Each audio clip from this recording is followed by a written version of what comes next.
Assalamualaikum warahmatullahi wabarakatuh. Saya Sidki Haidar. Kali ini kita akan membahas tentang teks prosedur. Jadi, apa itu teks prosedur? Teks prosedur adalah sebuah teks yang berisi tentang langkah-langkah atau tahapan-tahapan dalam melakukan sesuatu atau menyajikan sesuatu secara berurutan. Lalu, apa ciri-cirinya?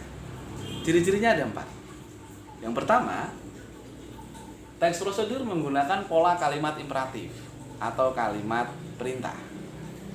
Yang kedua, teks prosedur menggunakan kalimat larangan atau saran. Yang ketiga, menggunakan kata satuan ukuran. Dan yang terakhir, menggunakan kelompok kata dengan batasan yang jelas. Cukup bisa dipahami, bukan?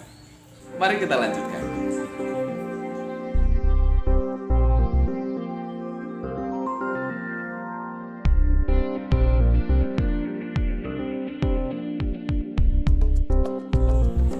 Bagaimana dengan penjelasan yang tadi?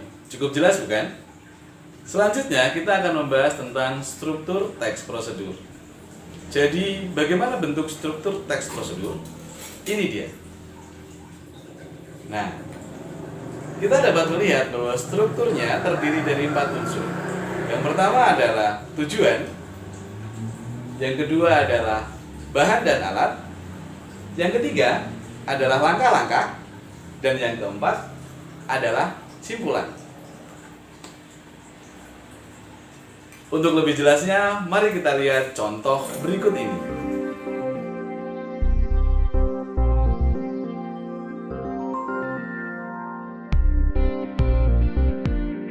Berikut adalah contoh teks prosedur yang berjudul tentang cara membuat masker.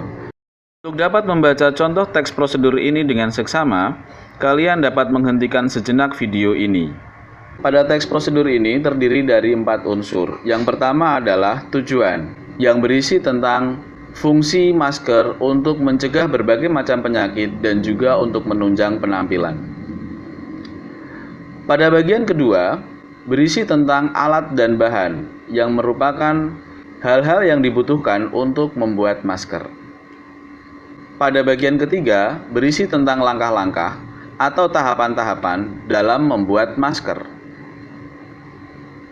Bagian keempat atau merupakan bagian terakhir adalah penutup yang berisi tentang motivasi agar pembaca mengikuti dan mencoba membuat masker sendiri. Sebagai catatan, struktur utama teks prosedur adalah tujuan dan langkah-langkah. Struktur pada bagian bahan dan alat bersifat opsional, jadi boleh tidak disertakan. Struktur pada bagian penutup merupakan ucapan atau pemberian semangat. Bagian ini juga bersifat opsional atau boleh tidak disertakan. Selanjutnya kita akan membahas tentang aspek kebahasaan pada teks prosedur. Aspek bahasa teks prosedur yang pertama adalah menggunakan kalimat perintah. Kalimat perintah ditandai dengan kata-kata perintah seperti siapkan, buatlah, potonglah, dan seterusnya. Pada contoh sebelumnya, kalimat perintahnya adalah sebagai berikut. Aspek kebahasaan yang kedua yaitu menggunakan konjungsi pengurutan waktu. Konjungsi adalah kata hubung yang menghubungkan antar klausa atau kalimat. Contoh dari konjungsi pengurutan waktu antara lain lalu, kemudian, setelah, selanjutnya, dan seterusnya. Pada contoh sebelumnya, konjungsi pengurutan waktu ditunjukkan pada kalimat berikut. Aspek bahasa berikutnya adalah menggunakan kata bilangan. Kata bilangan terdiri dari 2 macam. Yang pertama adalah kata bilangan tentu, yaitu kata bilangan dengan satuan bilangan yang jelas. Pada contoh sebelumnya, kata bilangan tentu terdapat pada kalimat berikut. Kata bilangan yang kedua adalah kata bilangan tidak tentu, yaitu kata bilangan dengan satuan bilangan yang bersifat perkiraan. Pada contoh sebelumnya, kata bilangan tidak tentu terdapat pada kalimat berikut.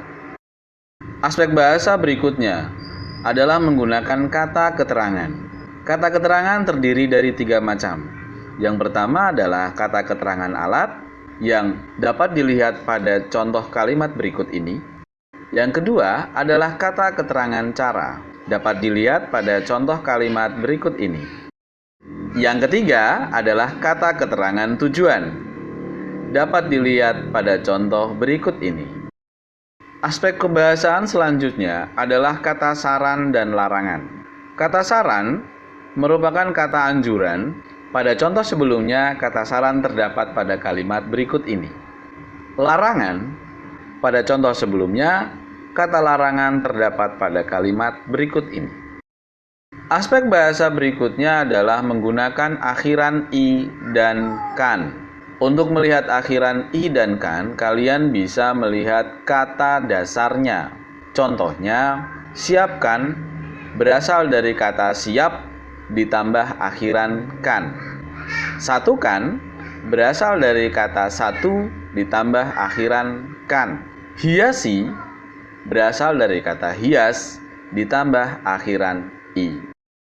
Aspek bahasa yang terakhir adalah penggunaan kriteria atau batasan. Perbedaan antara tanpa batasan dengan batasan, contohnya adalah tanpa batasan, contohnya angkat kaki kanan. Dengan batasan, contohnya angkat kaki kanan setinggi lutut. Batasannya terlihat pada kata setinggi lutut.